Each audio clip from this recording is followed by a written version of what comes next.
आज हम स्टार्ट कर रहे हैं आर्टिफिशियल इंटेलिजेंस की class number 2। So this is basic of computing. हम बिल्कुल बेसिक लेवल पे यहाँ समझेंगे। मींस वो पर्सन जो जिन्होंने मैथमेटिक्स नहीं पढ़ा है 11th 12th में, और जिनको कंप्यूटिंग के बेसिक कॉन्सेप्ट्स नहीं पता है, उनके लिए ये क्लास बहुत इंपॉर्टेंट है। तो बहुत इजी क्लास है, हम स्टार्ट करते हैं आज इस क्लास को। और ये बेसिकली मैथमेटिक्स के हम कॉन्सेप्ट्स को यहाँ ज्यादा समझेंगे। सो हम स्टार्ट करते हैं basics of computing. So today is our second class. So सबसे पहले हम basic mathematics for artificial intelligence को समझ रहे हैं, और हाँ आज हम समझते हैं सेट थ्योरी को। सेट थ्योरी क्या है? What is a set? Set is group of objects. Group of object का मीनिंग है कि मेरे पास मल्टीपल ऑब्जेक्ट्स पड़े हैं, मैंने उन ऑब्जेक्ट्स को कुछ ग्रुप में डिवाइड कर दिया। फॉर एग्जांपल आपको स्क्रीन में दिख रहा होगा set of capitals in India. India के कैपिटल्स का ये एक सेट है, जैसे दिल्ली, चंडीगढ़, भोपाल, लखनऊ, बेंगलुरु। ये सिटीज की नेम का एक मैंने ग्रुप बना दिया। This is set of Capitals. उसी तरीके से एक पूरा स्कूल में बहुत सारे स्टूडेंट्स होते हैं, पर एक पार्टिकुलर क्लास और सेक्शन, फॉर एग्जांपल 11th ए, मुझे 11th ए का जो स्टूडेंट्स होंगे उस 11th ए का सेट बनेगा। वो 11th बी का अलग सेट बनेगा, 11th सी का अलग सेट बनेगा। पर जो हम सेट बनाते हैं ये एज पर अवर रिक्वायरमेंट, जो हमारी रिक्वायरमेंट्स होती हैं, हम उसके अकॉर्डिंग ही सेट बनाते हैं। सेट के ऑपरेशन कौन से होते हैं? पहला ऑपरेशन है यूनियन। यूनियन का सिंबल है, जैसे दो सेट है, सपोज करो ए और बी, और ए यूनियन बी। ए और बी का ये जो सेट है तो हम बोलेंगे ए यूनियन बी। इसका मीनिंग क्या है? यूनियन का मीनिंग है यो वैल्यू सेट ए में भी है, यो वैल्यू सेट बी में भी है, इन दोनों को मुझे देखना है। सो ये दोनों आ गए। फॉर एग्जांपल मुझे 11th क्लास के सभी स्टूडेंट्स के नाम चाहिए, तो हो सकता है कि मेरे स्कूल में 11th के दो सेक्शन है, 11A 11B। So this is set of 11A और this is set of 11B। मुझे दोनों देखने हैं तो मुझे दोनों सेट का यूनियन करना पड़ेगा। यूनियन किया तो मेरे पास दोनों का डाटा आ जाएगा। अब सपोज करो कि मुझे ये देखना है इंडिया में मेजर सिटीज कौन से हैं। तो सबसे पहली चीज, सारे के सारे कैपिटल। अब मैं मानता हूँ A is a set of capitals in India and B are other major cities in India. So A और बी मेरे पास आ गया। B are major cities in India, A are capitals in India, और इन दोनों को ऐसे मर्ज कर लिया। अब सपोज करो कि दिल्ली का नाम बी में भी आ गया और दिल्ली का नाम ए में भी आ गया। तो इसका मीनिंग जो कॉमन चीजें हैं उसको हम सिंगल टाइम काउंट करेंगे। जो ए में भी है और जो बी में भी है, इसके यूनियन में वो चीजें सिंगल टाइम काउंट होंगी। सो दिस इज यूनियन। बात करें इंसर्शन की। इंसर्शन का मीनिंग है कि ए और बी का कॉमन एरिया। फॉर एग्जांपल मेरे स्कूल या मेरे कॉलेज में पिकनिक पे कुछ बच्चे गए, तो बी मेरा जो सेट है वो बच्चे जो पिकनिक पे गए, ए वो सेट है जो 11th क्लास के बच्चे हैं। मुझे वो देखने हैं 11th क्लास के बच्चे जो पिकनिक में गए हैं। पिकनिक पे 10th के भी बच्चे गए हैं, पिकनिक पे 12th के भी बच्चे गए हैं। सो बी में सभी बच्चे 10th 11th 12th के नेम हैं। ए में वो बच्चों के नेम हैं जो 11th क्लास में हैं। अब जो दोनों में कॉमन है, 11th क्लास के बच्चे जो पिकनिक में गए हैं, this is our common area, this is insertion. Insertion से हम मल्टीपल सेट्स की कॉमन वैल्यू निकालते हैं। तो इंसर्शन का सिंबल इस तरीके से होता है, यू उल्टा होता है। सो ए इंसर्शन बी। ठीक है। अब हम नेक्स्ट देखते हैं डिफरेंस। डिफरेंस का मीनिंग है कि मुझे सेट ए के वो वैल्यूज देखनी है जो सेट बी में नहीं है। मुझे 11th क्लास के वो बच्चे देखने हैं जो पिकनिक में नहीं गए हैं। सो ए इज ए में वो बच्चे हैं जो पिकनिक में गए हैं, और बी में वो बच्चे हैं जो पिकनिक में गए हैं, ए में वो बच्चे हैं जो 11th क्लास के हैं। सो जो 11th क्लास के बच्चे पिकनिक में गए हैं वो कॉमन एरिया में आ गए, वो भी हमने ओमिट कर दिया, छोड़ दिया, और बी को भी पूरा का पूरा छोड़ दिया। सो मेरे पास बचा इतना एरिया कि 11th ए के वो बच्चे जो पिकनिक में नहीं गए हैं वो इधर आ गया। अब हम बात करें सिमेट्रिक डिफरेंस की। सिमेट्रिक डिफरेंस का मीनिंग ये है कि दोनों का मुझे कॉमन एरिया नहीं लेना है, मुझे बाकी का बाकी सेट लेना है। सो ए में वैल्यूज पड़ी हैं, बी में वैल्यूज पड़ी है, मुझे ए और बी की वो वैल्यू चाहिए बट कॉमन वैल्यूज नहीं चाहिए।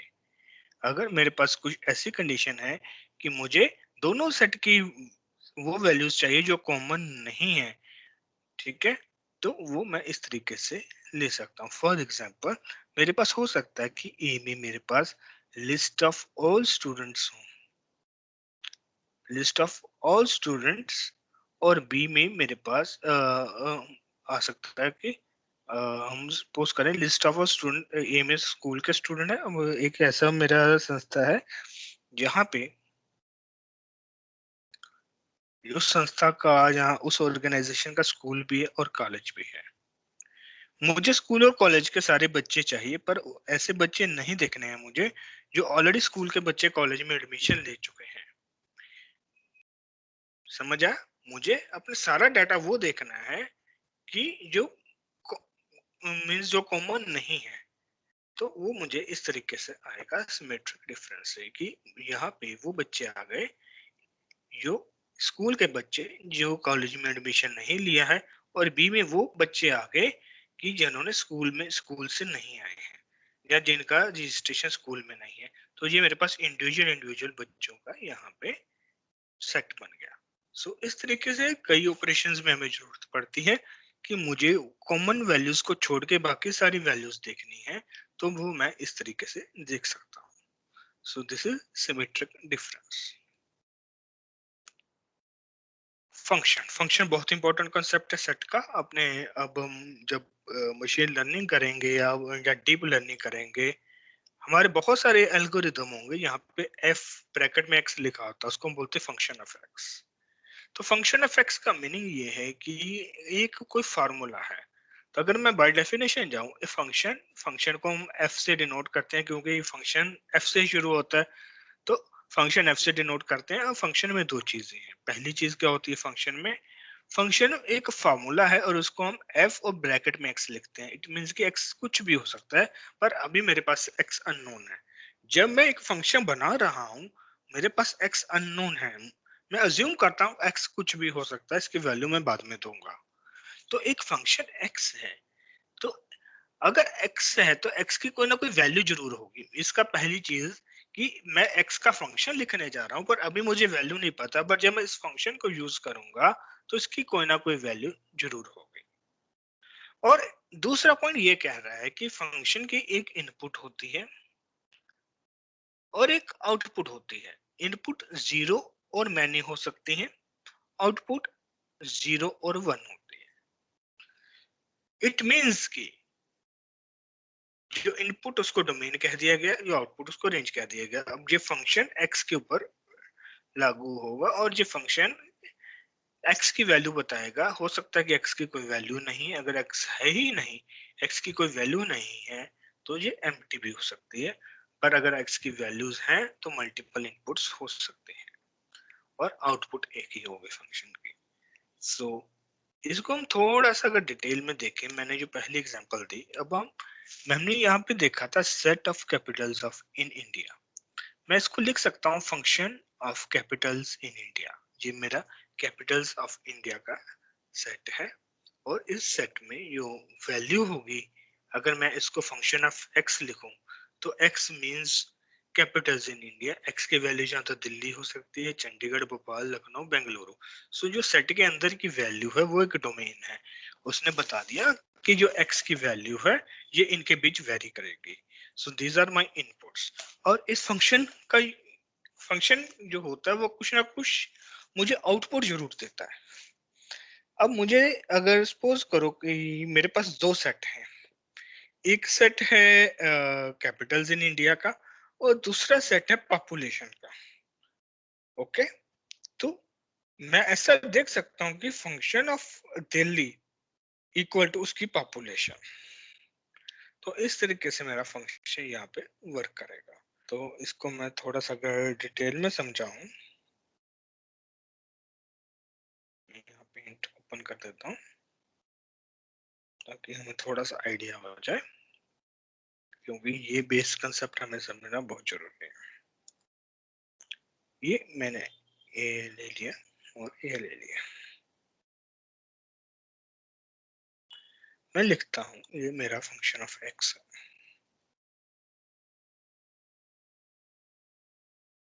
ओके, और एक्स कैपिटल्स ऑफ इंडिया है, तो मैं यहाँ पे लिख देता हूँ ऐसे।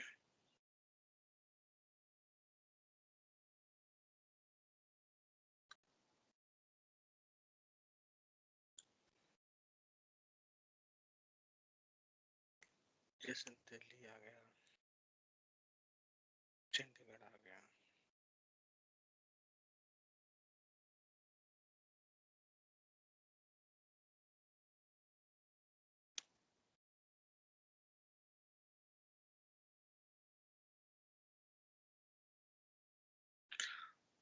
और यहाँ पे मैं डिफाइन करता हूँ उस फंक्शन का जो मीनिंग है वो है population. So this is my population.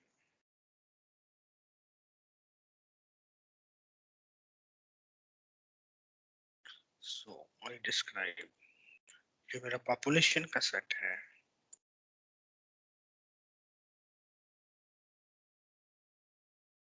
Twenty L, 10L, सो कुछ भी हम ले ले, ये डाटा कुछ भी हो सकता है। सो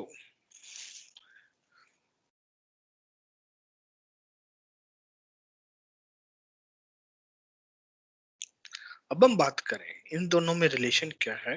फंक्शन ऑफ एक्स की पॉपुलेशन देखनी है। मैं क्या जैसे मानता हूँ कि सपोज करो कि इसका ये मैचिंग है, इसका ये मैचिंग है, ऊपर नीचे भी हो सकता है। ओके, तो मैं कैसे इसको डिफाइन करूंगा? मैं इसको डिफाइन करूंगा, ये मेरे दो डिफरेंट सेट हैं और इसको एज ए फंक्शन में ले रहा हूं, तो मैं ऐसे लिख सकता हूं।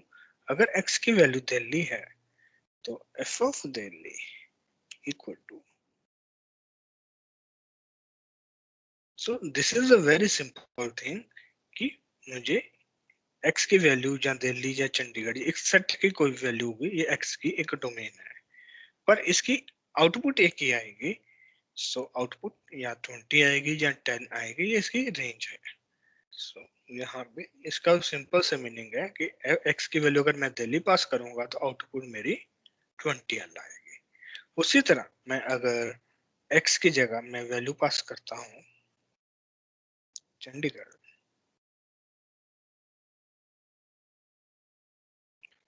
तो ये वैल्यू मेरी मैं 10L मुझे आएगी। सो दिस वे मैंने एक फंक्शन यहाँ पे डिफाइन कर दिया। सो फंक्शन का काम है कि एक सेट को रिलेट कर दिया मैंने दूसरे सेट के साथ, और इसका डाटा का रिलेशन बना दिया इसके सेट के साथ। सो दिस इज अ फंक्शन।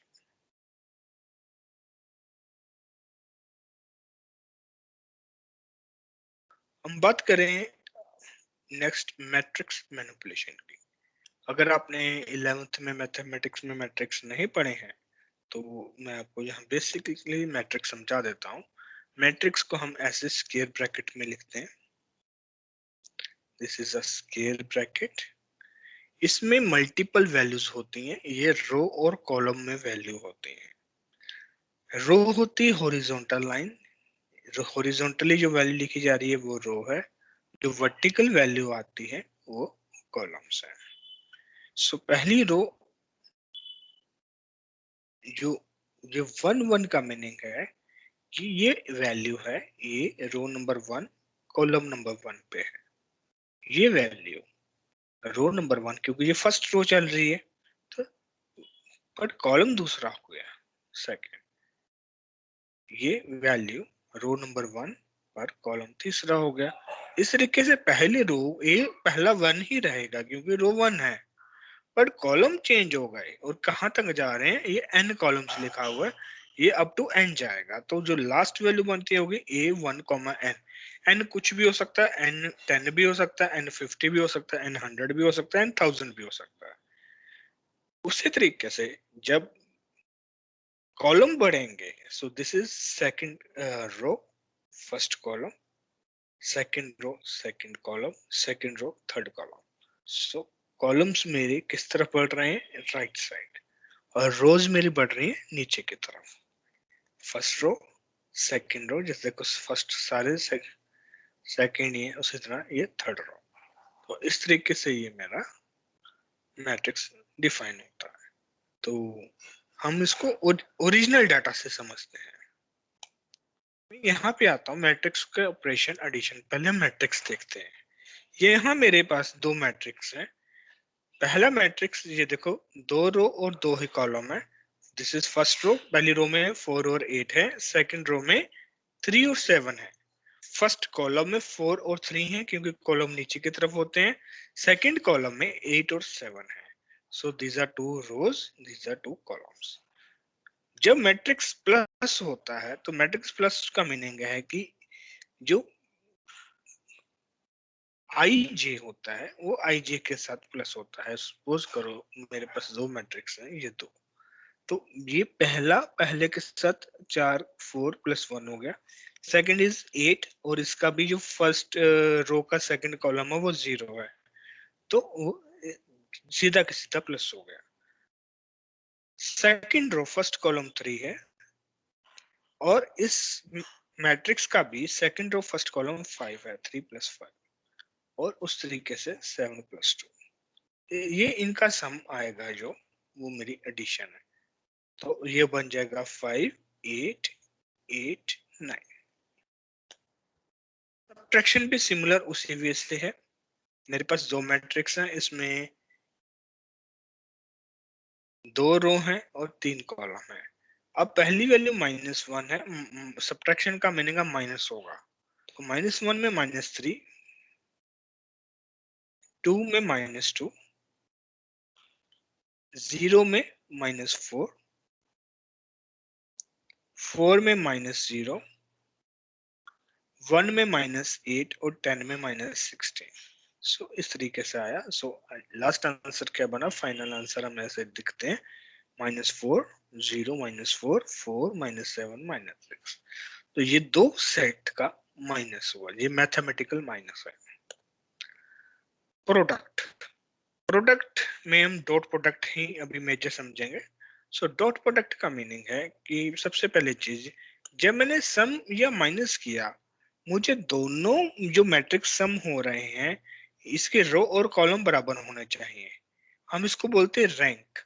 इसका रैंक है 2, 2/2 हम कह सकते हैं। ये 2/2 है क्योंकि इसमें 2 रोज हैं और 2 कॉलम्स हैं। It is 2/2। ये भी 2/2 है क्योंकि इसमें 2 रोज हैं और 2 कॉलम्स हैं, और जो आंसर बनेगा वो भी 2/2 बनेगा। यहाँ पे ये मेरा 2 रोज हैं तो 2, बट कॉलम्स 3 हैं तो इट इज 2/3 पहला मैट्रिक्स। ये दूसरा मैट्रिक्स जो है इसमें भी 2 ही रोज हैं और कॉलम 3 है, it is 2/3। It means plus और माइनस जब मैट्रिक्स का करना है, मुझे रो और कॉलम दोनों के बराबर होंगे तभी प्लस और माइनस होगा, अदरवाइज नहीं होगा। पर जब हम प्रोडक्शन की बात करें, यहाँ पे रूल चेंज हो जाता है। यहाँ पे रूल ये कहता है कि ये जो मैट्रिक्स है, ये मैट्रिक्स है 1 रो 2 कॉलम, इट इज 1/2, और ये है 2 रोज 1 column. Okay, so dot product कह दे या मल्टीप्लिकेशन कह दे, मल्टीप्लिकेशन ये कहता है कि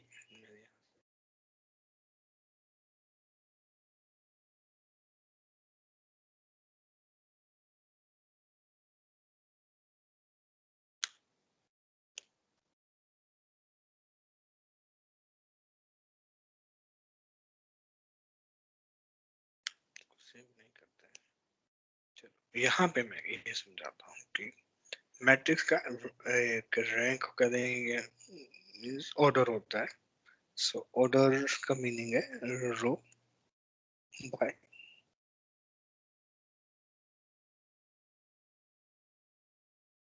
ठीक है। तो ये कैसे होगा ये मैं यहाँ पे आपको बताता हूँ।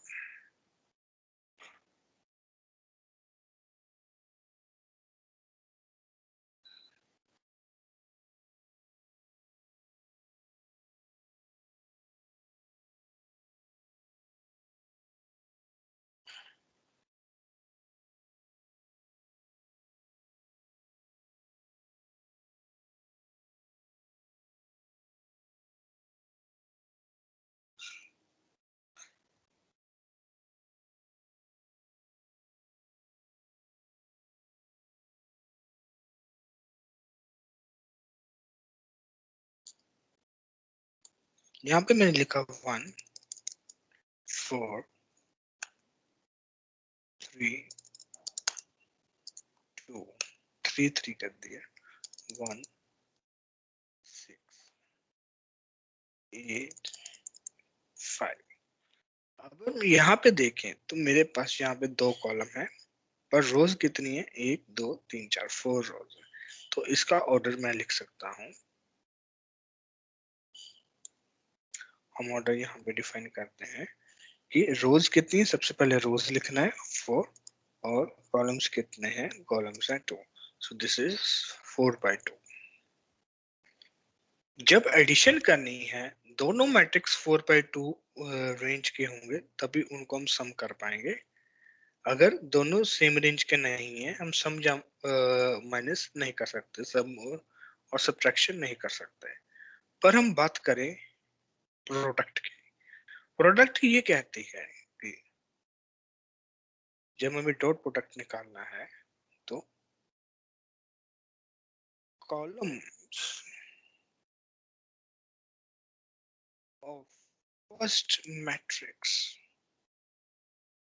must match with row of second. It means कि जो इसका कॉलम है 2, अगर मैं इसको किसी से मल्टीप्लाई करना चाहता हूं तो उसके 2 रोज होनी चाहिए, क्योंकि कॉलम को रो के साथ मैच करना है। इट मीन्स कि अगर मेरे पास एक दूसरा मैट्रिक्स है,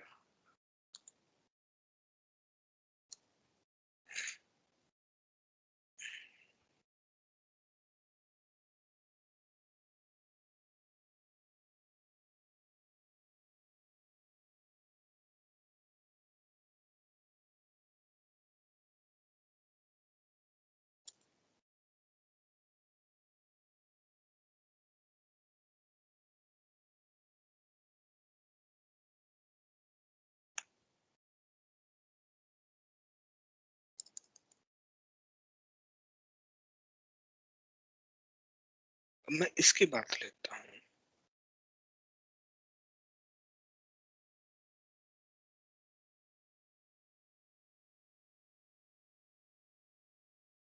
तो ये इसका पहले हम रैंक निकालते हैं। ये मेरे हैं 3 रोज और 2 कॉलम। इसका नंबर ऑफ कॉलम्स कितने हैं? 2।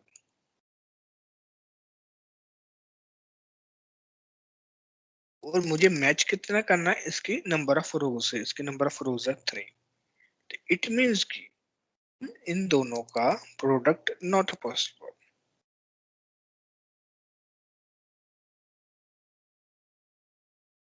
पर अगर ये 3 की बजाय 2 होता,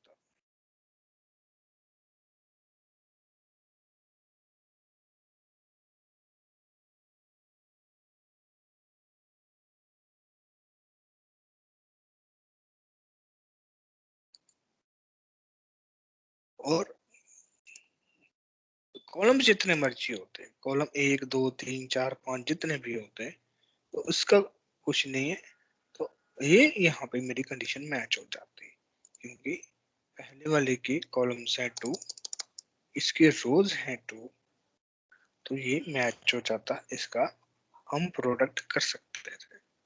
तो प्रोडक्ट कैसे करते हैं वो भी मैं अब यहाँ पे समझा देता हूँ आपको। बहुत इजी है। इट मीन्स कि मुझे यहाँ पे 2 ही रोज चाहिए, तो यहाँ पे 2 रोज आ गई। अब इसका प्रोडक्ट हो सकता है। तो आई होप आपको ये थोड़ा कॉन्सेप्ट क्लियर होगा कि जब हमें प्रोडक्ट करना है, हमें कॉलम और रो मैचिंग करनी है। पहले के नंबर ऑफ कॉलम्स और दूसरे के नंबर ऑफ रोज मैच होने चाहिए। अब जब ये प्रोडक्ट होता है, तो प्रोडक्ट ये कॉलम और रो वाइज होता है। तो कैसे प्रोडक्ट होता है इसका यहाँ पे हम देखते हैं। ए और बी और एक्स और वाई। ए बी का मीनिंग ये फर्स्ट रो है, रो ए की है बट कॉलम 2 है, तो इसकी रैंक है 1/2। और इसकी रैंक क्या आ रही है? इसकी रैंक आ रही है 2/1। सो 2 मैच हो गए। तो कैसे होगा? ए सबसे पहले एक्स के साथ मल्टीप्लाई होगा, A into X plus B into Y. तो ये मेरे पास रिजल्टेंट एक ही वैल्यू बनी। क्यों एक बनी? क्योंकि ये मेरे पास ए और बी, ये जो इसके रो एक है और कॉलम एक है, तो रो और कॉलम मैच करके मेरा रिजल्टेंट बना, मेरे पास ये 1 1 का मैट्रिक्स बन गया। अब मैं थोड़ा सा और डीपली जाते हैं, एक और मैट्रिक्स लेते हैं। यहाँ पे दो रोज हैं, पहले की रोज दो हैं, इट इज 2 by 2, और स्टिल यहाँ पे 2 by 1 है। ओके, सो 2 2 मैच कर गया, नंबर ऑफ रोज और कॉलम मैच कर गया, और बाकी क्या बचा? इसकी रोज 2 है और इसका एक कॉलम है, ये 2 by 1 का रिजल्टेंट मैट्रिक्स बनेगा। तो यहाँ से अगर मैं बात करूं कि 4 by 2 और 2 by 5 का ये पॉसिबल है, इनका प्रोडक्ट पॉसिबल है। ओके, पर जो रिजल्टेंट मैट्रिक्स बनेगा वो किसका बनेगा? कितनी रोज है? 4, पहले की रो है 4 और दूसरे के कॉलम्स कितने हैं? 5। इसका जो रिजल्टेंट मैट्रिक्स बनता है 4 by 5 बनता है। और यहाँ ग्राफ में मैंने जो दिया है इट इज 2 by 2, तो ये मेरा 4 by 2 का बनता है। यहाँ पे आते हैं, इसको समझिए। अब ए सी, सबसे पहले ए बी एक्स वाई से मल्टीप्लाई करेंगे, C D B X Y से मल्टीप्लाई करेंगे। कैसे करेंगे? सबसे पहले ए और बी एक्स वाई, क्योंकि रो और कॉलम मल्टीप्लाई होते हैं, ए एक्स के साथ मल्टीप्लाई हो जाएगा और जो बी वो वाई के साथ मल्टीप्लाई हो जाएगा। तो A into X plus B into Y. अब ये तो मेरी पहली रो इसके पहले कॉलम से मल्टीप्लाई हुई। अब मेरी सेकंड रो भी इसी कॉलम से मल्टीप्लाई होगी, तो सेकंड रो कैसे आएगी? सी इंटू एक्स और प्लस कर देंगे डी इंटू वाई को, तो ये मेरा रिजल्टेंट आ गया। अब 2 by 2 इंटू 2 by 2 की अगर बात करें तो ए डब्ल्यू से मल्टीप्लाई हो रहा है और बी वाई से मल्टीप्लाई हो रहा है, क्योंकि रो और कॉलम हमेशा मल्टीप्लाई होते हैं। So A W plus B Y. अब ये तो हो गया। अब सेकंड, क्योंकि इसमें तो दो कॉलम है, तो मुझे दूसरे कॉलम को से भी इस रो को मल्टीप्लाई करवाना है। So A into X plus B into Z. So उसी तरीके से अब second column, first second row first column से मल्टीप्लाई होगा, तो C W plus D Y. उसी तरीके से सेकंड रो सेकंड कॉलम से मल्टीप्लाई करेगा, तो C into X plus D into Z. तो ये इस तरीके से मेरा ये डॉट प्रोडक्ट बन जाएगा। तो हमें बस इसको थोड़ा समझना है ताकि हम मशीन लर्निंग में इजीली आगे इसको कर सकें। बाकी प्रोसेसिंग हमारे बने बनाए फंक्शंस वो करेंगे, हमें बेसिकली कॉन्सेप्ट समझना है कैसे होगा। तो जब हम पाइथन या सी शार्प यूज करेंगे, बने बनाए फंक्शंस सारा काम कर देंगे हमारा, पर बेसिक में क्या चल रहा है उसकी अंडरस्टैंडिंग बहुत जरूरी है। अब बात करें डिटर्मिनेंट। डिटर्मिनेंट का मीनिंग है कि एक मैट्रिक्स को रिजोल्व करके उसकी एक वैल्यू निकाल देना। फॉर एग्जांपल, डिटर्मिनेंट की जो ब्रैकेट होती है ये रेक्टेंगुलर ब्रैकेट नहीं होती, ये दो लाइन सीधी की सीधी होती है। और डिटर्मिनेंट क्या करता है? ए और डी को मल्टीप्लाई करके, सी और बी को मल्टीप्लाई करके दोनों का माइनस होता है। सो ए डी से मल्टीप्लाई हो गया और बी सी से मल्टीप्लाई हो गया, दोनों का माइनस ये हो गया। फॉर एग्जाम्पल डिटर्मिनेंट डी लिख दिया, डिटर्मिनेंट क्योंकि ये रेक्टेंगुलर ब्रैकेट है, ये एक मैट्रिक्स है, तो इसका मैट्रिक्स का डिटर्मिनेंट मैंने ये ब्रैकेट सिंगल लाइंस बना दी ताकि हम डिटर्मिनेंट निकाल सकें। और हम लाइन खींचेंगे ऐसे और ऐसे, 8 इंटू -3 -7 इंटू 15। 8 और -3 मेरा हो गया 8 3 is 24 और 15 7 is 105, so -24 -105, तो इसका जो आंसर बनेगा वो बनेगा -129। तो इस तरीके से मैं एक मैट्रिक्स का डिटर्मिनेंट निकाल सकता हूँ। तो ये बेसिक मैथमेटिक्स जो अभी हमने दो कॉन्सेप्ट समझे हैं, कि सेट थ्योरी और मैट्रिक्स, ये बहुत बेसिक्स हैं। तो मोस्ट ऑफ लोगों को ये, जिन्होंने 12th तक मैथ किया, ये आते ही होंगे, और जिन्होंने नहीं किया उनको लिए मैंने बड़े इजी वे से सारा कॉन्सेप्ट यहाँ पे समझा दिया। हम नेक्स्ट टॉपिक ले रहे हैं, solution of algorithms. Solution of algorithms, जिन्होंने डेटा स्ट्रक्चर पढ़ा है उनके लिए ये बहुत आसान कॉन्सेप्ट है। उन्होंने आई थिंक ये पढ़ा भी होगा। तो अगर नहीं पढ़ा है तो एक बार बस आप इसको रिवाइज कर लीजिए, क्योंकि आगे हम पूरी मशीन लर्निंग और डीप लर्निंग में एल्गोरिथम्स ही सॉल्व करेंगे, उनके ही सोल्यूशन हमें चाहिए। तो जब हम सोल्यूशन ऑफ एल्गोरिथम की बात करते हैं, सबसे पहली चीज, एल्गोरिथम होता क्या है? एल्गोरिथम होता है एक प्रोसीजर, यहाँ पे स्टेप बाय स्टेप इंस्ट्रक्शन दी होती है, पहले ये करना है, फिर ये करना है, एक ऑर्डर होता है, पहले ये, फिर ये, फिर ये, फिर ये, फिर ये हमारा एल्गोरिथम तैयार हो गया।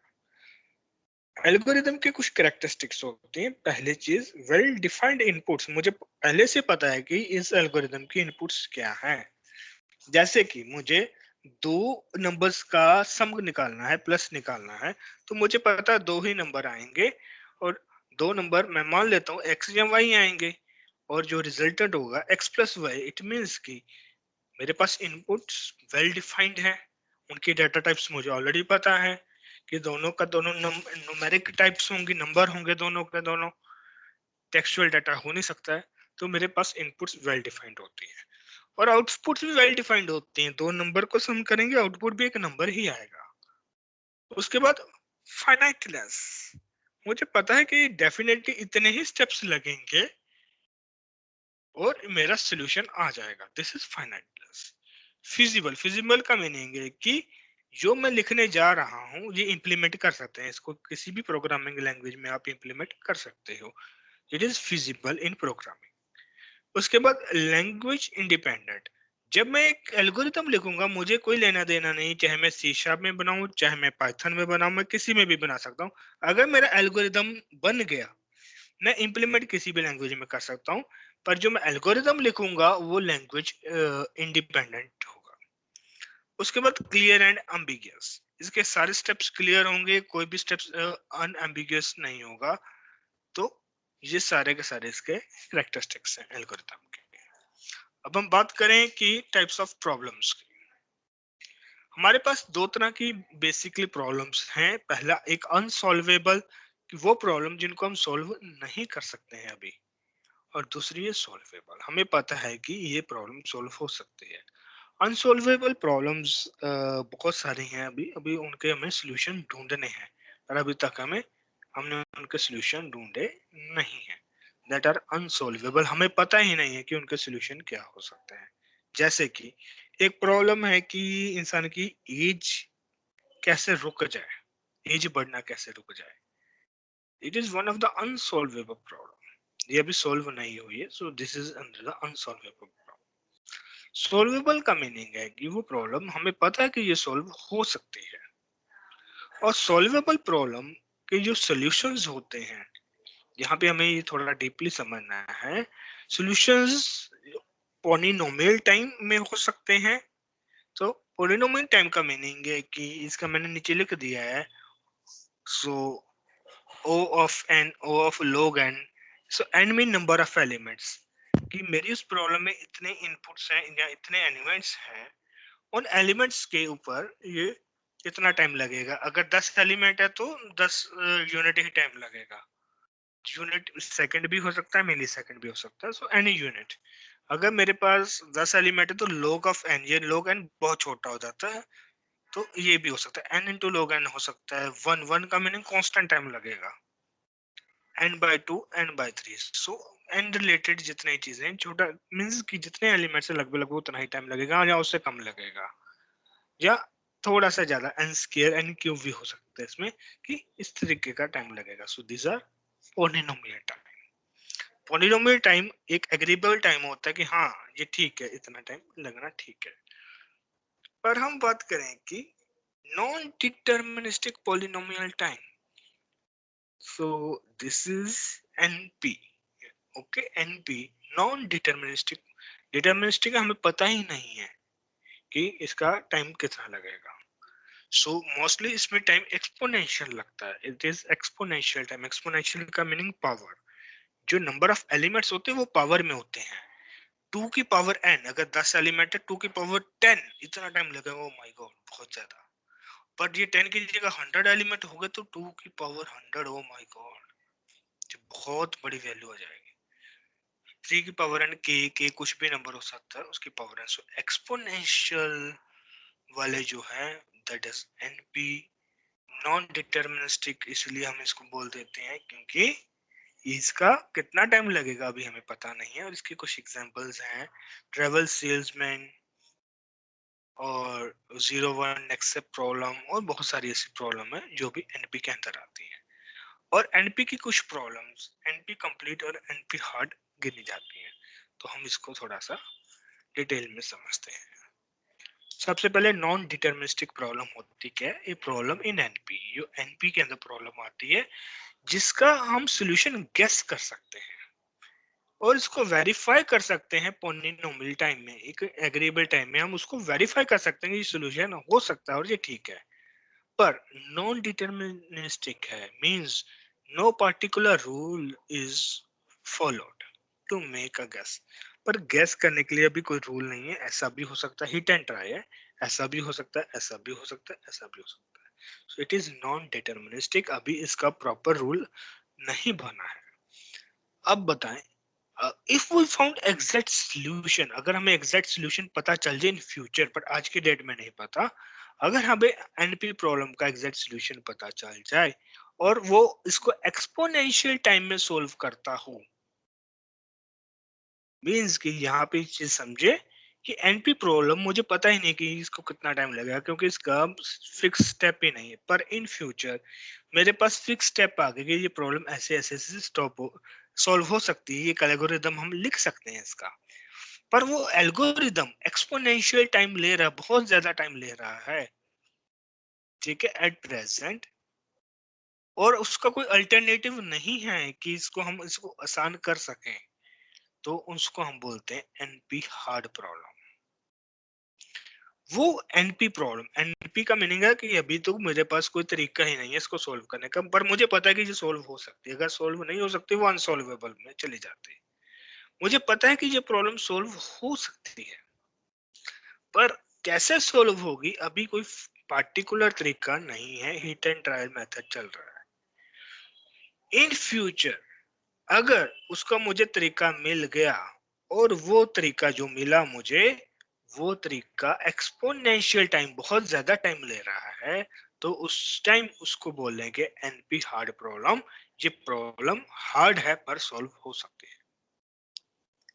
अब हम बात करें, if problem is NP hard, अब इस समय प्रॉब्लम है वो एनपी हार्ड है, पर मैंने एक अल्टरनेटिव फाइंड कर लिया है कि मैं इस प्रॉब्लम को किसी दूसरी प्रॉब्लम में कन्वर्ट कर सकता हूँ, मैं रिड्यूस कर सकता हूँ इस प्रॉब्लम को दूसरी प्रॉब्लम में, और वो जो दूसरी प्रॉब्लम जिसमें रिड्यूस किया है उसमें पॉलिनोमियल टाइम लगेगा, मीन काफी कम टाइम लगेगा, और जो प्रॉब्लम रिड्यूस करने का टाइम है वो भी कम लगेगा।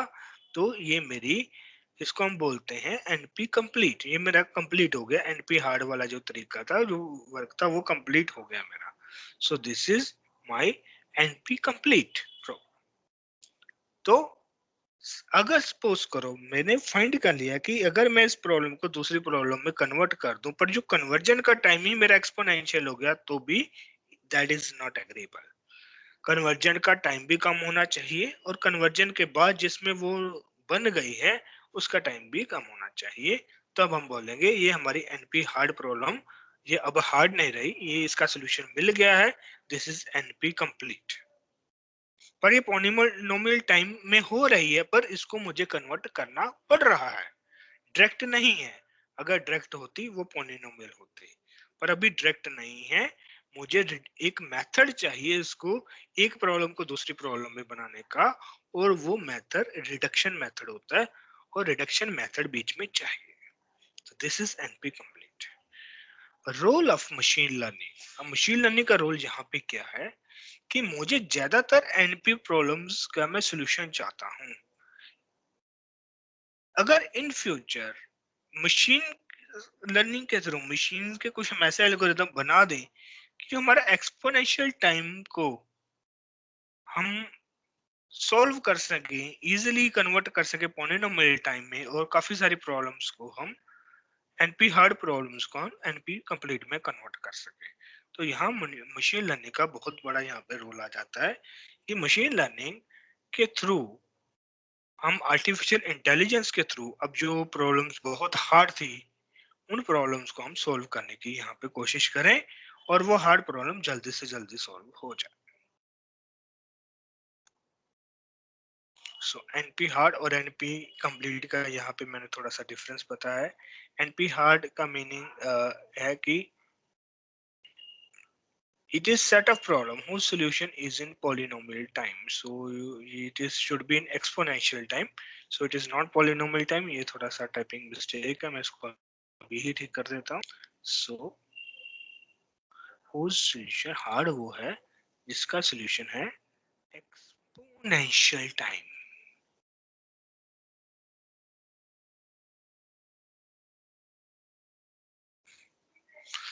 NP hard problems are solvable, but the time take to solve is exponential।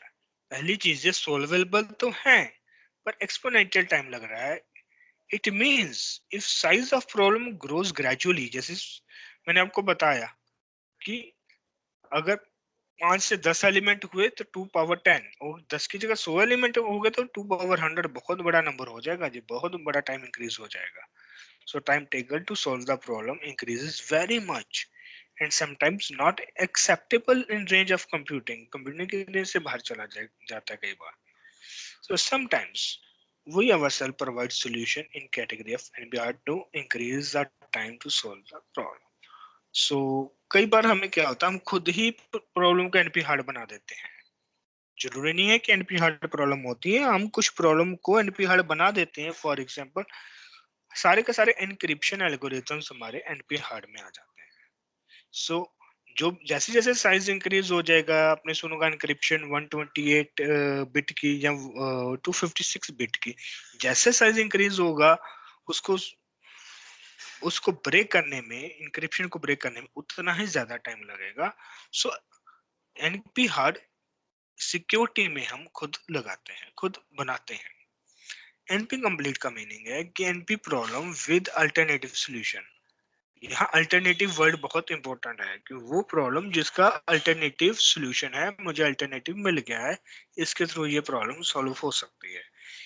Means अगर प्रॉब्लम एनपी हार्ड है पर अब मुझे एक वे मिल गया है उसको रिड्यूस करने का, एनपी हार्ड प्रॉब्लम को पॉलिनोमियल में कन्वर्ट करने का, तो इसको हम बोलते हैं कि अब वो कंप्लीट हो गए।